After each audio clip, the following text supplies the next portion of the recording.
What would you do if there was a child right in front of you?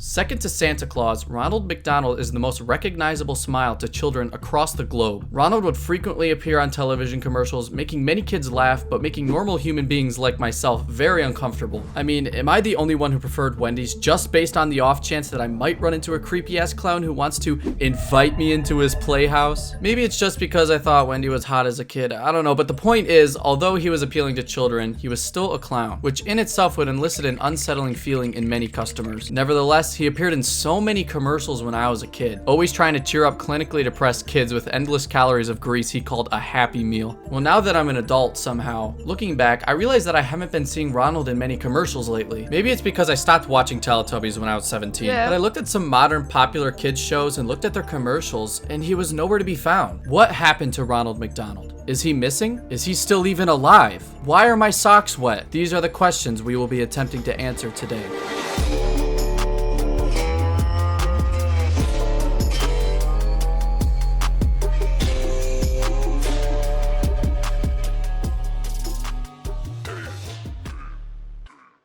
To find the answer, we must look deeper. We must look beyond the red and yellow jumpsuit and face paint, beyond the soggy buns and wet meat we serve our children, and into the corporation of McDonald's. Ronald was originally made to appeal to young children, offering them a box of lard for an hour of their parents' work. This marketing campaign was very successful, landing TV ads on Super Bowl commercials and driving revenue through the roof. McDonald's realized the high ceiling for revenue when pairing their new mascot with their over-salted dumpster food, so they pushed Ronald into every commercial spot they could land. Because of this exposure, Ronald McDonald quickly became a household name, one of the most famous celebrities one could name across America. But with any profitable scheme, McDonald's was hungry for more. They saw the success of one colorful character, so why not add more? This led them to the creation of McDonald's Land, a land where children can drown out their parents' arguments at night with colorful action figures included in every burnt meal, featuring classic children's characters such as corrupt hamburger politician, the wrongfully imprisoned man with eating disorder, Big Bird's ex-girlfriend, and everyone's favorite,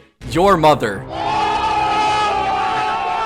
These new characters were intended to go hand in hand with Ronald, but things didn't turn out to be so civil. There was competition from the start, as now Ronald had to outshine the novelty of these headache-inducing colorful characters. 40 years of fierce war began between these seemingly innocent characters to determine who would be the main mascot. Here is a graphic video depicting the violence.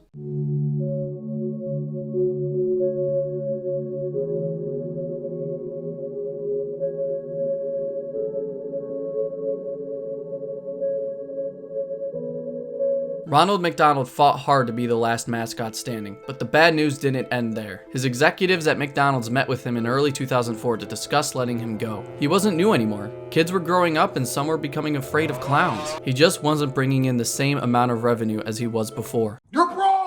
You're fucking poor! And they had to do something. Do some push-ups. In the end, they agreed to a 90% pay cut, leaving Ronald with no choice other than to sell his house and declare bankruptcy. Not only had he lost the luxurious lifestyle he was paying off with his generous salary, he appeared in a vastly lower number of commercials than before, which led the consumer market to slowly forget about him. Ronald McDonald was now just a regular old clown. Since 2004, Ronald has been appearing in fewer commercials around television. In addition to the original budget decrease, people were suggesting that Ronald be canceled since he was promoting childhood obesity, a big problem in America. He was being canceled before cancellation culture even began to bloom. This left Ronald without a job, as his friendly demeanor and recognizable smile were removed in favor of the now popular McDonald's M animation. Celebrities in LA he used to party with, such as Drake and Travis Scott, began to ghost him, and Ronald was stripped of his previous wealth, status, and clout. Ronald McDonald grew to resent the children who stopped paying attention to him. He wasn't going to go quietly into the night. He wasn't going to sit back and let this happen to him without getting his sweet revenge. If the children who used to love him began to fear clowns, then he would show them how horrifying a clown can truly be. Creepy clown sightings are happening across the country, and it's no laughing matter. Creepy clowns. There are concerns that the trend will grow as Halloween approaches. All over the continental United States, various clown sightings were reported and videos began to surface. They showed clowns running after bystanders, clowns chasing cars, and clowns who think pineapple belongs on pizza. You people make me sick. It didn't take long for local law enforcement to find out that Ronald McDonald was behind it all, caught yellow-handed. He created a movement terrifying children across the states. I was 13 when this was happening, and I remember being scared to go outside in case Krusty the Clown was waiting to turn my human flesh into McDonald's meat. But needless to say, Ronald succeeded in terrifying the nation with the 2016 clown craze, and the nation would never recover from the horrific events. To answer the question, the clown craze had a detrimental effect on clowns, leaving Ronald McDonald with nowhere to go. It's anybody's guess as to where he is today. Some say he's left the country, others say he's dead. I guess we'll never know what happened to this chicken-serving clown we used to love. But at least one thing is certain, and that's that it's just water weight. If it wasn't water weight, could I do this?